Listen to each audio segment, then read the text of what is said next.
Hey guys, मैं हूं निशांत और आप सभी का स्टडी विथ निशांत चैनल पे स्वागत है। दोस्तों, आज हम पढ़ने वाले हैं त्रिकोणमिति। सबसे बड़ी चीज़ ये है कि अभी लॉकडाउन की वजह से बहुत सारे स्टूडेंट को बहुत परेशानी हो रही है, खासकर क्लास 10th के स्टूडेंट को, जिनको इस टीचर नहीं मिल पा रहा है कि वो अपना मैथ का सिलेबस पूरा कंप्लीट कर सके। तो उसी को लेकर के यही सब माइंड में विचार आया कि सोचता कि क्लास 10th के स्टूडेंट को थोड़ा सा कुछ दे सको। दोस्तों, आज ये जो मेरा फर्स्ट टॉपिक त्रिकोणमिति है, तो इसके बारे में आज हम डिस्कस करते हैं, ठीक है। तो मेरा आज का पहला टॉपिक है त्रिकोणमिति, ठीक है। और ये 2-3 लेक्चर में सब हो जाएगी कंप्लीट, ठीक है। तो आप मेरे साथ यूं ही बने रहें। आज मेरा फर्स्ट टॉपिक त्रिकोणमिति है, तो इसके बारे में थोड़ा सा बताता हूँ मैं। आप सबसे बड़ी चीज़ है कि त्रिकोणमिति क्यों पढ़ाया जाता है, त्रिकोणमिति का मतलब क्या होता है। कई बार आपको पता होगा कि जैसे आप कहीं पे खड़े हो, आपके सामने एक पेड़ रखा है, पेड़ खड़ा है, ठीक है। आप उस पेड़ की लंबाई ज्ञात करना चाहते हो। ऐसे आप पेड़ की लंबाई ज्ञात नहीं कर सकते, लेकिन आप त्रिकोणमिति की सहायता से उस पेड़ की लंबाई ज्ञात कर सकते हो। कैसे? आप पेड़ की आधार से आप जहाँ खड़े हो उतनी लंबाई आपका ये जो कि आधार हो जाता है, और पेड़ की लंबाई जो है कि वो लंब हो जाती है, और आप जहाँ पे खड़े हो और पेड़ की शिखर से आपके यहाँ तक की जो है कि लंबाई जो आप ऊपर देखते हो पेड़ के शिखर पे, तो वो जो बनता है उन्नयन कोण बनता है, ठीक है। तो यहाँ से यहाँ तक की दूरी जो है कि वो जिसको कर्ण बोलते हैं, तो आप उस हिसाब से भी निकाल सकते हो। जब आप पेड़ की ऊंचाई पे देखते हो तो कुछ न कुछ कोण बनाती है, आपकी आँख जो है कुछ न कुछ कोण बनाती है। तो उसी कोण की सहायता से जो है कि आप उस पेड़ की लंबाई निकाल सकते हो। तो त्रिकोणमिति पढ़ने का मकसद ये है कि अभी आपके जो सिलेबस में त्रिकोणमिति दिया गया हो, खासकर जो एग्ज़ाम में त्रिकोणमिति से सवाल जो पूछे जाते हैं, इसमें 20 नंबर 25 नंबर का क्वेश्चन जो है कि सिर्फ त्रिकोणमिति से रहता है, मिनिमम 20 नंबर का क्वेश्चन रहता है। तो इसी को देख करके अभी मैं फर्स्ट टॉपिक जो है कि त्रिकोणमिति पढ़ाने वाला हूँ। तो ये देखिए, त्रिकोणमिति के बारे में थोड़ा सा डिस्कस करते हैं। और सबसे बड़ी चीज़ ये है कि त्रिकोणमिति कभी भी पढ़ाया जाता है तो वो हमेशा समकोण त्रिभुज पे ही पढ़ाया जाता है, ठीक है। त्रिकोणमिति जो पढ़ाया जाता है वो हमेशा समकोण त्रिभुज पे ही पढ़ाया जाता है, जिसका एक कोण हमेशा 90 डिग्री होता है, जिसका एक कोण हमेशा 90 डिग्री होता है। तो हम इसका पहले हम नामकरण कर देते हैं ABC। तो इसका जैसे एक को हम A नाम दे दिए, एक को B दे दिया और एक दूसरे को C दे दिया, ठीक है। जैसे एक कोण तो 90 डिग्री होता है समकोण त्रिभुज में, और हमेशा त्रिकोणमिति समकोण त्रिभुज के इर्द गिर्द ही पढ़ा जाता है। आप अभी 10th में पढ़ रहे हो, आप आगे जाओगे 11th में पढ़ोगे, 12th में पढ़ोगे, आगे जितने भी क्लास में चले जाओगे, हमेशा त्रिकोणमिति जब भी पढ़ोगे तो आप इसी त्रिभुज के इर्द गिर्द में पढ़ोगे, ठीक है। तो अब हम बात करते हैं कि ये जो आप समकोण त्रिभुज आपके पास दिया हुआ है, लेकिन इस समकोण त्रिभुज जो दिया गया है, तो इसमें आधार, लंब और कर्ण की बात होती है। कभी भी इसमें जो है कि जब भी आप त्रिकोणमिति पढ़ोगे तो आप हमेशा आधार, लंब और कर्ण में ही रहोगे। तो अब पहले हम ये जानते हैं कि लंब किसको बोलते हैं, आधार किसको बोलते हैं और कर्ण किसको बोलते हैं। लंब किसको बोलते हैं? जैसे एक कोण तो हमेशा 90 डिग्री रहता है, ये तो फिक्स है, ठीक है। इसमें कोई भी चेंज नहीं होता। अब बचा दो कोण, एक कोण ये बचा और एक कोण ये बचा। अब इसी दोनों कोण की सहायता से हम ये पता करते हैं कि लंब कौन है और आधार कौन है। तो अगर मान लेते हैं कि कोण C को मैं थीटा मान लिया, ठीक है, इस कोण को मैं थीटा मान लिया, तो इस कोण के सामने वाले, एकदम सामने वाले भुजा जो होती है, इसके सम्मुख भुजाएं जो होती है, वो लंब होता है, ठीक है। इसको बोलते हैं लंब, ठीक है। और इसको हम P से डिनोट करते हैं। इसको इंग्लिश में भी बोलते हैं परपेंडिकुलर, ठीक है। और इसके संलग्न भुजाएं, इस थीटा के संलग्न भुजाएं, यानी कि इसके नीचे वाली भुजाएं जो होती है वो हो जाती है आपका आधार, ठीक है। ये हो जाता है आधार, और इसको हम B से डिनोट करते हैं। और इसको जो सबसे बड़ी भुजा जो होती है इसको हम बोलते हैं कर्ण, इसको बोलते हैं कर्ण बोलते हैं, ठीक है।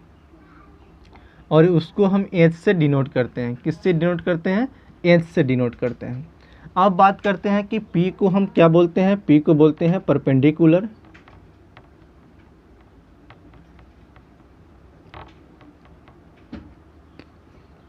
बी को क्या बोलते हैं, बी को बोलते हैं बेस।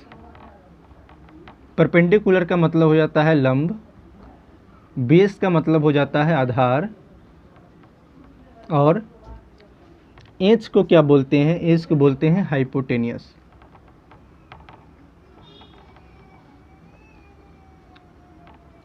हाइपोटेनियस इसको बोलते हैं कर्ण, ठीक है। अब आपको ये तो पता हो गई। अब इस त्रिभुज की सहायता से और ये थीटा की सहायता से लंब, आधार और कर्ण तो आपने निकाल लिया, लेकिन आपको देगा जैसे कि इस कोण की सहायता से आपने निकाल लिया। अब दूसरे त्रिभुज की सहायता से मैं आपको बताता हूँ कि एक कोण तो मैं आपको लेकर के समझा दिया, अब दूसरे कोण लेकर के मैं इस त्रिभुज में समझाता हूँ। एक कोण तो हमेशा ये 90 डिग्री हो गया, ठीक है। अब ये जो शीर्ष का नाम जो दे रखा है सिर्फ सेम टू सेम यही शीर्ष का नाम लिया मैंने, इस कोण की सहायता से समझा दिया। अब इस कोण की सहायता से मैं समझा रहा हूँ कि इसके लंब कौन से हैं, आधार कौन से हैं और कर्ण कौन से हैं, ठीक है। तो अगर हम कोण ए को थीटा मान लिए, ठीक है, अगर हम कोण ए को थीटा मानते हैं तो इसके सम्मुख वाली भुजाएं यानी कि इसके सामने वाली भुजाएं जो होती है वो क्या हो जाती है, लंब हो जाती है। ये लंब हो जाती है, जिसको हम बोलते हैं, इसको P से डिनोट करते हैं, ठीक है। और इसके संलग्न भुजाएं यानी कि इस थीटा के बगल वाली भुजाएं जो होती है वो हो जाती है आधार, ठीक है, जिसको हम B से डिनोट करते हैं। और ये भुजाएं जो होती है, ये बड़ी वाली भुजाएं जो होती है, इसको हम बोलते हैं कर्ण, यानी कि इसको हम H से डिनोट करते हैं। आप ऐसे भी याद रख सकते हैं कि बड़ी भुजाओं को छोड़ करके इसके अलावा जो है वो लंब और आधार है। आप ऐसे याद रख सकते हैं कि बड़ी भुजा किसको आप बोल सकते हो, ठीक है। बड़ी वाली भुजाओं को क्या बोलते हैं आप याद रखो। जैसे महाभारत में आपने देखा होगा कि पांडव जो थे वो 6 भाई थे। कई लोगों को पता होता है कि पांडव 5 भाई थे, लेकिन पांडव 6 भाई थे। और पांडव के 6 भाई में से सबसे बड़े भाई का नाम था कर्ण, ठीक है। तो इस त्रिभुज में आप 3 भुजाओं को 3 भाई समझ सकते हो, ठीक है। आप त्रिभुज के इस 3 भुजाओं में 3 भाई समझ सकते हो और बड़ी भुजा का नाम आप कर्ण दे दो, ठीक है। और उसके बाद आप थीटा के हिसाब से अब लंब और कर्ण का आप आकलन कर सकते हो, ठीक है। कोई दिक्कत नहीं होनी चाहिए। अब आते हैं त्रिकोणमिति के अनुपात के बारे में। जैसे जब त्रिकोणमिति की रचना हो रही थी उस वक्त आर्यभट्ट जी ने त्रिकोणमिति के 6 अनुपातों में त्रिकोणमिति को डिवाइड किया था, ठीक है। ये जो भुजाएं दे रखी है त्रिकोणमिति में, समकोण त्रिभुज पे जो पढ़ाया जाता है, इस समकोण त्रिभुज को 6 अनुपातों में डिवाइड कर दिया, ठीक है। तो उसी अनुपात को हम क्या कहते हैं, जैसे कि आप मान लो जैसे जया कोज्या ये सब पढ़ा जाता है, लेकिन हिंदी में इसके बारे में नहीं पढ़ेंगे हम। डायरेक्ट हम बात करते हैं, जैसे साइन थीटा की बात करते हैं, ठीक है। साइन थीटा की बात करते हैं, जैसे पहली जो अनुपात है वो है साइन थीटा, ठीक है। साइन थीटा, साइन थीटा कोण सी है ना, कोण सी, जैसे कि कोण सी थीटा है ना, तो कोण सी साइन थीटा मैंने एक समझाने के लिए ले लिया, ठीक है। साइन थीटा क्या हो जाती है, जैसे कि मैंने आपको बताया था कि जिस कोण को हम थीटा मानेंगे उसके सम्मुख वाले भुजाएं जो होती है वो लंब हो जाती है, यानी कि उसके सामने वाली भुजाएं क्या हो जाती है, लंब हो जाती है। यानी कि इस साइन थीटा के हिसाब से इसका लंब कौन सा हो जाएगा, लंब हो जाएगा ए बी, ठीक है। यानी कि लंब बटे कर्ण, ठीक है। और लंब क्या है, लंब को हम डिनोट करते हैं पी से, ठीक है। तो इसको हम बोलेंगे पी बाई एच, ठीक है। कोई दिक्कत नहीं होनी चाहिए। अब बात करते हैं कॉस थीटा का। कॉस थीटा का बात करते हैं। कॉस थीटा का मतलब क्या होता है, आधार बाई कर्ण। कॉस थीटा का मतलब हो जाता है आधार बाई कर्ण, यानी कि आर्यभट्ट जी का दूसरा अनुपात हो जाता है आधारवाही कर्ण के हिसाब से। तो आधार को हमने नाम दे रखा है b और कर्ण का नाम दे रखा है h, ठीक है। अब आर्यभट्ट जी ने तीसरा अनुपात क्या दिया? तीसरा अनुपात दिया tan थीटा, tan थीटा। और tan थीटा के हिसाब से आर्यभट्ट जी ने सबका नामकरण किया था। जैसे tan थीटा को अनुपात में लिखा था लंब बटे आधार, ठीक है, लंब बटे आधार, ठीक है, कोई दिक्कत नहीं होनी चाहिए। और लंब को P से डिनोट करते हैं और आधार को B से डिनोट करते हैं, ठीक है। अब तो ये हो गई। और इसी का जो है कि रिवर्स जो होती है, रिवर्स भी इसका अनुपात होता है। जैसे साइन का रिवर्स क्या हो जाता है? कॉसेक हो जाती है। कॉसेक थीटा क्या हो जाएगा? कर्ण बटे लंब, ठीक है। तो इसको h/p से डिनोट करेंगे। उसके बाद कॉस के बाद सेक आती है, कॉस का रिवर्स हो जाती है सेक। सेक थीटा क्या हो जाती है? कर्ण बटे आधार, ठीक है। और कर्ण को h से डिनोट करते हैं और आधार को b से डिनोट करते हैं, ठीक। और तीसरा यानी कि tan का रिवर्स हो जाता है कॉट। क्या हो जाता है? Cot theta. तो tan का रिवर्स हो गया कॉट, तो यहाँ पे इसका क्या हो जाएगा? आधार बटे लंब, ठीक है। और इसको आधार को हम b से डिनोट करते हैं और लंब को p से डिनोट करते हैं, ठीक है, कोई दिक्कत नहीं होनी चाहिए। अब आपको यहाँ तक ये तो आपका बेस हो गया, एकदम त्रिकोणमिति का शुरुआत वाले बेस हो गई आपको। ये हमेशा आपको याद रखना होगा।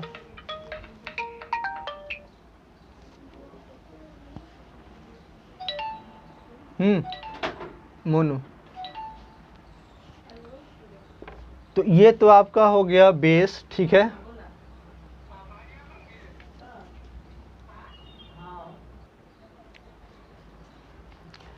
ये तो आपका बेसिक, ये तो बेसिक फार्मूला हो गई, ठीक है, आपको याद रखना होगा। अब हम इसके साथ साथ और सारी फार्मूले पर डिस्कस करते हैं, ठीक है।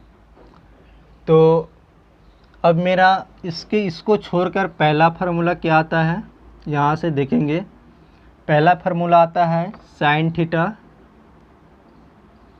इंटू कॉसेक थीटा बराबर 1। अब आपसे कोई पूछ सकता है कि sine theta into cosec theta बराबर 1 कैसे हुआ, तो आपको ये पता होना चाहिए। आप ये कह सकते हो अगर कोई पूछे तो, साइन थीटा का वैल्यू क्या होता है, यानी कि p/h होता है फार्मूला, और कॉसेक थीटा का फार्मूला क्या होता है? h/p। आप p से p काट सकते हो, h से h काट सकते हो, बराबर 1 आ गया, ठीक है। तो आप कह सकते हो कि इन दोनों फार्मूला की वजह से ही इसका जो है कि मान 1 आता है, ठीक है। तो इसी के साथ हम दूसरे फार्मूले पे आते हैं। साइन थीटा, साइन का हो गया, साइन कॉसेक का। अब आते हैं tan theta into cot theta, ठीक है, बराबर 1। ये भी उसी तरह है, आप कर सकते हो। और तीसरे फार्मूले जो आते हैं वो आ गए cos theta into sec theta बराबर 1। अब ये सारे फार्मूले आपको पता होने चाहिए। अभी बेसिक ये सारे फार्मूले हो गए, और है कुछ फार्मूले जो मैं आपको भी बता रहा हूँ, ठीक है। और एक फार्मूला और है, वो है sine square theta plus cos square theta बराबर 1, ठीक है। आप ये फार्मूले के हिसाब से आप अभी अब 2 फार्मूले और निकाल सकते हो। कैसे? साइन स्क्वायर थीटा बराबर कर दो, साइन स्क्वायर थीटा बराबर हो जाएगा, बराबर की आगे 1 है तो 1, और ये प्लस में है तो उधर जाएगा तो माइनस में हो जाएगा, ठीक है। तो ये हो जाएगा कॉस स्क्वायर थीटा, ठीक है। अब सिंपल जो है कि साइन थीटा की बात होगी इसमें, तो क्या हो जाएगा? √1 माइनस कॉस स्क्वायर थीटा, ठीक है। अब इसमें तो 3 फार्मूले आ गए ना। अभी 2 आए, एक और आएंगे। जैसे कॉस स्क्वायर थीटा बराबर क्या हो जाएगा 1 माइनस साइन स्क्वायर थीटा, ठीक है। और कॉस थीटा का वैल्यू क्या आ जाएगा √1 माइनस साइन स्क्वायर थीटा, ठीक है।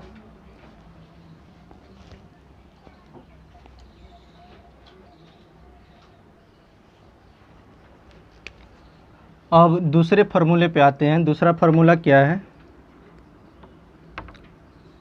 Sec square theta minus tan square theta बराबर 1, ठीक है। तो इससे भी अब इसमें अगर 4 फार्मूला निकल सकता है तो इसमें भी 4 फार्मूला निकलेगा। जैसे सेक स्क्वायर थीटा बराबर 1 प्लस टेन स्क्वायर थीटा, और सेक थीटा का मतलब क्या हो जाएगा √1 प्लस टेन स्क्वायर थीटा, ठीक है। नहीं दिक्कत होगी इतना पे। अब टेन स्क्वायर थीटा क्या हो जाएगी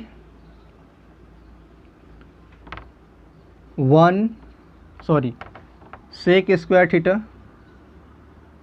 -1, ठीक है। और टेन थीटा क्या हो जाएगी √, सेक स्क्वायर थीटा -1, ठीक है। अब ये तो फार्मूला आपको हो गई, आप इसका स्क्रीनशॉट ले सकते हो, ठीक है। और इतनी सारी फार्मूले से ही आपका जो है कि 10th में बहुत सारे सवाल बन जाएंगे। और जैसे जैसे सवाल में फार्मूला का ज़रूरत पड़ेगा वैसे वैसे मैं आपको बताता चलूँगा। वैसे अभी 2 फार्मूला और मैं लिखवा देता हूँ कि टेन थीटा का वैल्यू, टेन थीटा का फार्मूला क्या हो जाता है, सिर्फ सिंपल टेन थीटा का फार्मूला, टेन थीटा का फार्मूला हो जाता है sine theta by cos theta, ठीक है। और कॉट थीटा का फार्मूला क्या हो जाएगा कॉस थीटा बटे साइन थीटा, ठीक है। आप इतने सारे फार्मूले जो दे रखा है मैंने, इसको आप याद रखो। फिर उसके बाद जो है कि क्वेश्चन पे आते हैं, ठीक है। और मेरा पहला टॉपिक त्रिकोणमिति था, तो त्रिकोणमिति का पहला चैप्टर 8.1 क्लास 10th का आप अभी डिस्कसिंग देखेंगे, ठीक है। एनालिसिस अभी उसी का करेंगे। तो आप इतना कर सकते, आप इतना इसका स्क्रीनशॉट ले लो। फिर उसके बाद जो है कि 2 फार्मूले और मैं इसमें 2-3 फार्मूले और हैं जो इसके हिसाब से है, तो मैं अभी कराऊंगा। उसके बाद जो है कि क्वेश्चन कराऊंगा, ठीक है। तो मैं इसे अब मिटाता हूँ, ठीक है। आप इसको स्क्रीनशॉट ले सकते हो, नहीं तो आप रोक कर जो है कि इसका फ़ोटो ले सकते हो, ठीक है।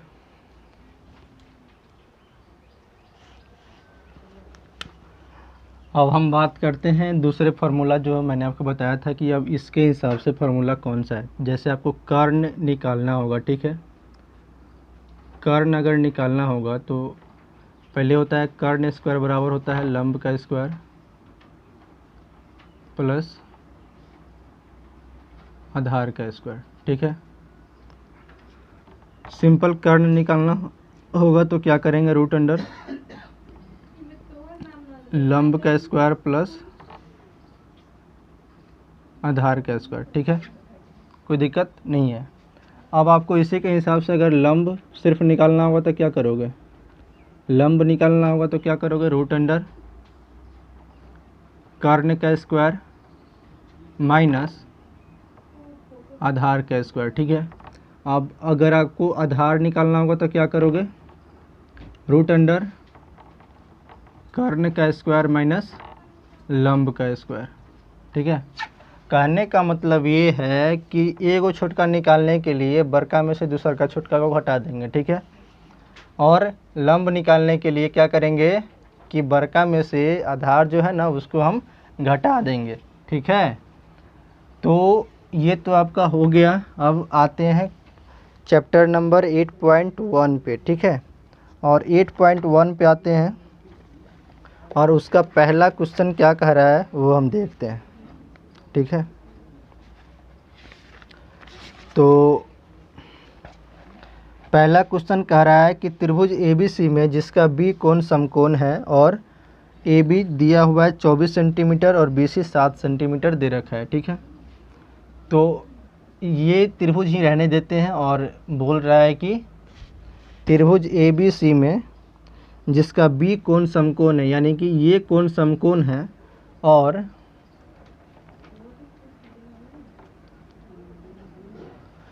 बोल रहा है कि AB दे रखा है 24 सेंटीमीटर, यानी कि इसका वैल्यू आपको दे रखा है 24 सेंटीमीटर। क्या दे रखा है? 24 सेंटीमीटर। और BC का वैल्यू दे रखा है 7 सेंटीमीटर। ठीक है, यहाँ से यहाँ तक का 7 सेंटीमीटर दे रखा है। ठीक है, तो सबसे पहले क्या करेंगे, आपको देखना है कि किस कोण की बात कर रहा है। A और C दोनों कह रहा है, तो हम कोण A पहले लेंगे ना कोण C लेंगे। सिर्फ हम इतना देखेंगे कि हमको निकालना कौन सा भुजा है, बर का भुजा निकालना है। ठीक है, तो बर का भुजा निकालने के लिए क्या करेंगे, यानी कि कर्ण निकालने के लिए क्या करेंगे, लंब का स्क्वायर प्लस आधार का स्क्वायर कर देंगे, जो कि हम पहले यहाँ पे आपको बता चुके हैं। ठीक है, तो क्या करेंगे, हम यहाँ पे निकाल लेते हैं लंब का स्क्वायर। तो लंब क्या दे रखा है 24, हमको निकालना क्या है, AC निकालना है।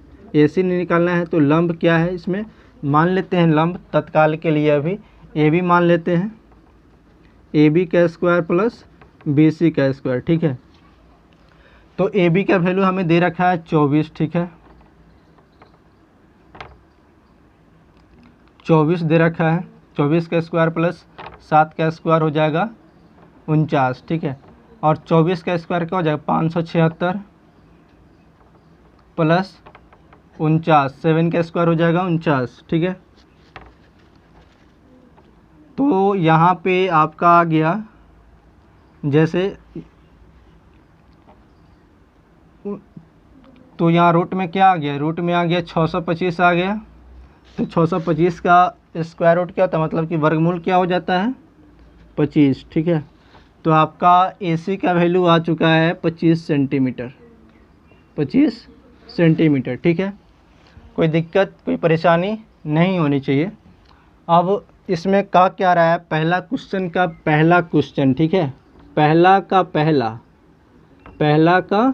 पहला में क्या कह रहा है, निकालना है आपको साइन A और कॉस A। तो पहला कह रहा है साइन A और दूसरा कह रहा है कॉस A। आपको दिया हुआ है साइन A के हिसाब से, जैसे मैंने आपको बताया था कि जिस कोण की बात करेगी साइन A, यानी कि इस कोण की बात कर रही है। ठीक है, A, B और C है, तो साइन A यानी कि इस कोण की बात कर रही है, तो साइन A का वैल्यू क्या हो जाएगी, साइन A के हिसाब से परपेंडिकुलर आपका ये हो जाएगा 7 सेंटीमीटर। साइन A का फार्मूला मैंने आपको बताया था कि P/H होता है। ठीक है, जो कि यहाँ पे दिया भी है, और इसके हिसाब से परपेंडिकुलर यानी कि P हो जाएगा आपका 7 सेंटीमीटर, और H क्या हो जाएगा 25 सेंटीमीटर हो जाएगा। कोई दिक्कत नहीं होना चाहिए। अब कॉस A यानी कि इसी थीटा की बात कर रही है, इसी कोण की बात कर रही है, तो इसके हिसाब से बेस कौन सा हो जाएगा, इसका संलग्न भुजा हो जाएगी ये वाली, यानी कि AB हो जाएगी। ठीक है, B/H होती है, तो B/H यानी कि 24 हो जाएगी, यानी कि इसका संलग्न भुजा 24 है। और हाइपोटेनियस यानी कि हाइपोटेनियस कभी बदलता नहीं है, तो इसका 25 का 25 ही रह जाएगा। ठीक है, कोई दिक्कत नहीं। चलिए, आपका पहला क्वेश्चन का पहला का आंसर आ चुका है। अब पहला में ही दूसरा क्वेश्चन क्या कह रहा है, दूसरा क्वेश्चन आपको कह रहा है कि साइन C और कॉस C।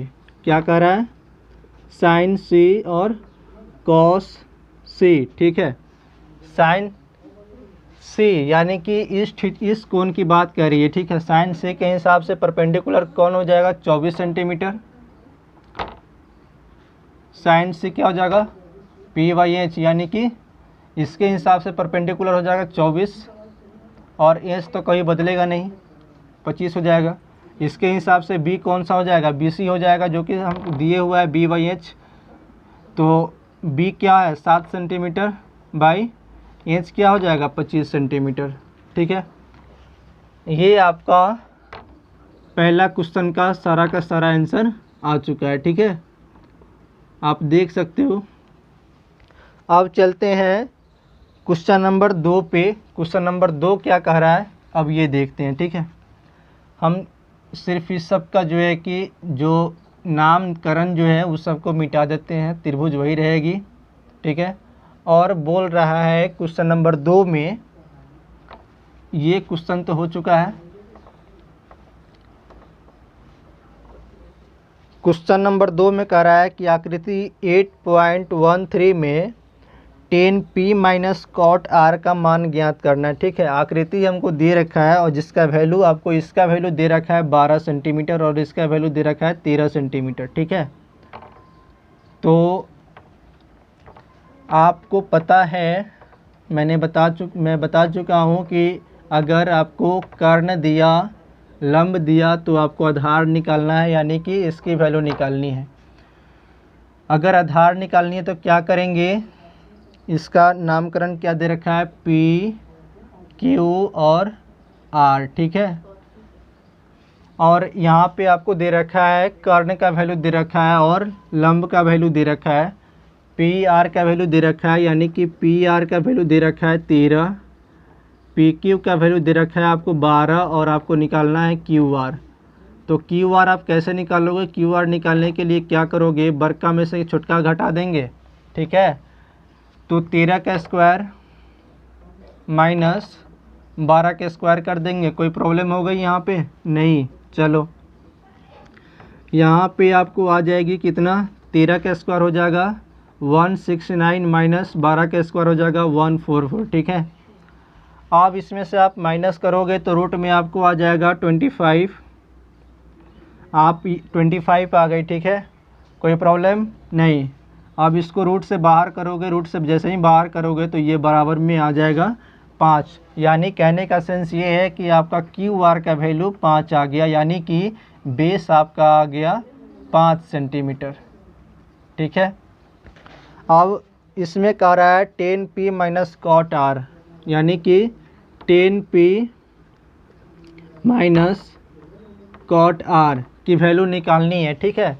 tan p मैंने आपको बताया था कि जिस कोण की बात कहेगी उसके सम्मुख भुजाएं, उसके सामने वाली भुजाएं जो क्या हो जाएगी, परपेंडिकुलर हो जाएगी। tan p यानी कि p बाई b, यानी कि परपेंडिकुलर बाई बेस, यानी कि इस कोण की बात करिए तो इसके सामने वाली भुजाएं ये जो होगी परपेंडिकुलर हो जाएगी और इसके संलग्न भुजाएं जो है कि बेस हो जाएगी, ठीक है।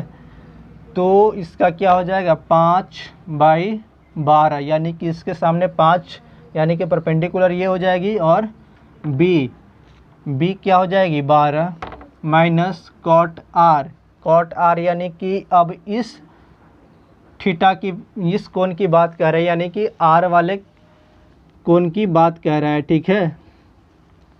तो इसके हिसाब से कॉट पूछ रहा है, कॉट r, तो कॉट r का वैल्यू हो जाता है b/p।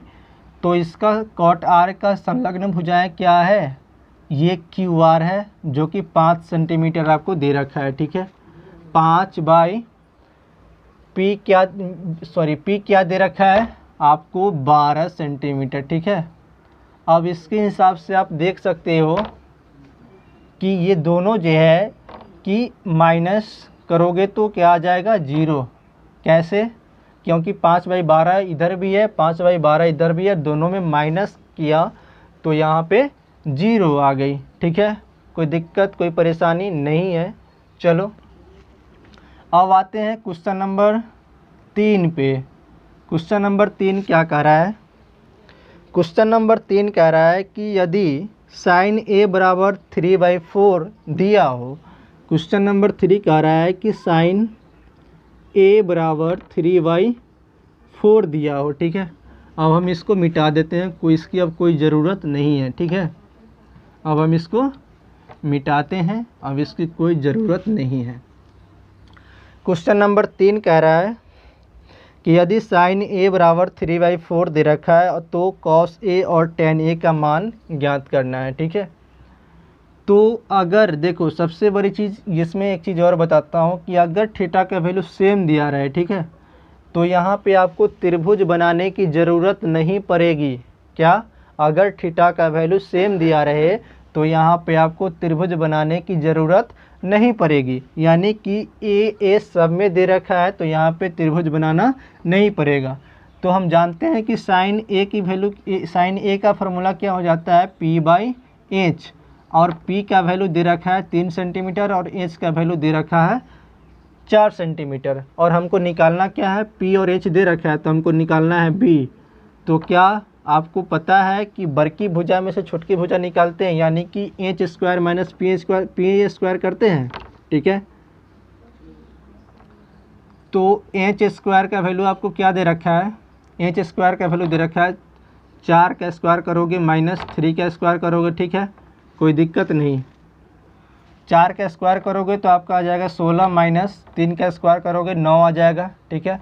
आप इसको माइनस करोगे तो क्या आ जाएगा, √7, जो कि आपका B का वैल्यू आ गई, ठीक है। अगर B का वैल्यू 7 आ गया तो आपको निकालना क्या है, tan A की वैल्यू निकालनी है और cos A की। तो पहला हमको निकालेंगे cos A B और H, ठीक है। तो cos A B/H, तो B का वैल्यू क्या दे रखा है, √7, और H का वैल्यू क्या हो जाएगा 4, √7/4। कोई परेशानी कोई दिक्कत नहीं होनी चाहिए, ठीक है। और दूसरा बोल रहा है tan A हो जाएगा P/B।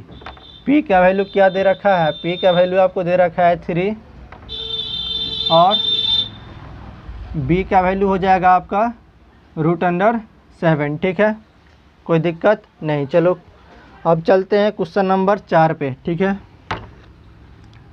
अब चलते हैं क्वेश्चन नंबर 4 पे। आप अगर उतार लिए हो तो क्वेश्चन नंबर 4 के लिए आप रेडी हो जाओ। अगर नहीं उतारे हो तो आप जो है कि वीडियो को पॉज करके आप देख सकते हो, यानी कि वीडियो को रोक कर आप देख सकते हो, ठीक है। क्वेश्चन नंबर 4 क्या कह रहा है, 15 cot A बराबर 8 दे रखा है, ठीक है। और आपको निकालना है साइन A और सेक A। आपको क्या निकालना है, साइन A और सेक A, ठीक है। 15 cot A बराबर 8 दे रखा है, तो सबसे पहले हम क्या करेंगे, cot A का वैल्यू निकालते हैं, 8/15 हो गई। और हम जानते हैं कि cot का वैल्यू क्या होता है, B/P, ठीक है। तो ये हो गई आपका B, और ये हो गई P, ठीक है। और आपको निकालना क्या, आपको B और P दे रखा है तो आप क्या निकालोगे, H निकालोगे, ठीक है। H निकालोगे तो H के लिए क्या हो जाएगा, H के लिए नहीं कर्ण निकालना है, ठीक है। तो क्या करोगे, P का स्क्वायर प्लस B का स्क्वायर करोगे, ठीक है। आपको दे रखा है जैसे P का स्क्वायर की इधर क्या दे रखा है, P का स्क्वायर दे रखा है, जैसे P हो गया 15 तो 15 का स्क्वायर कर दो, प्लस B हो गया 8 तो 8 का स्क्वायर कर दो। 15 का स्क्वायर हो जाएगा आपका 225, प्लस 8 का स्क्वायर हो जाएगा 64, ठीक है। आप इसको कर दो ऐसे, 5 5 4 9 6 2 8 और 289।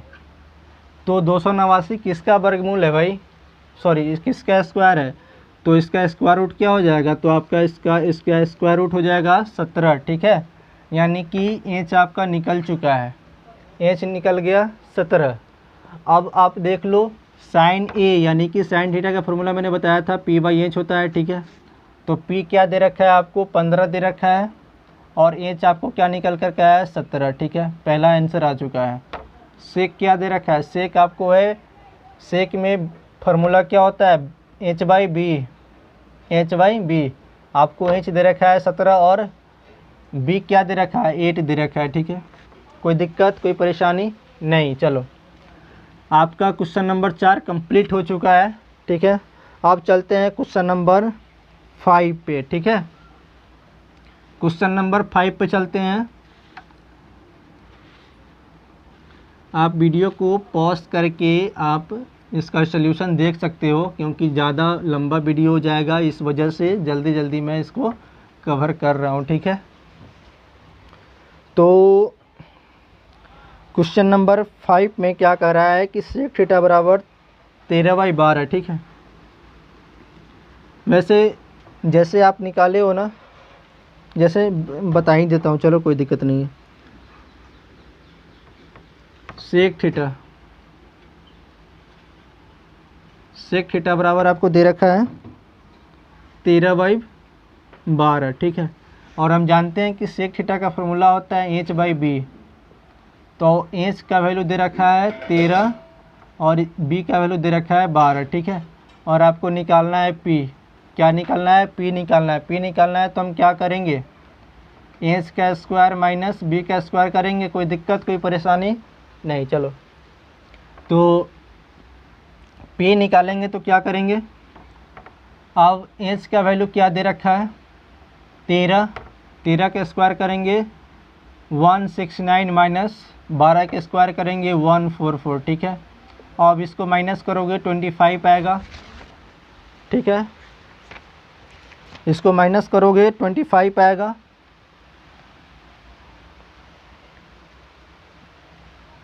और इसका स्क्वायर रूट हो जाएगा 5। ठीक है, अब इसमें क्या आ रहा है?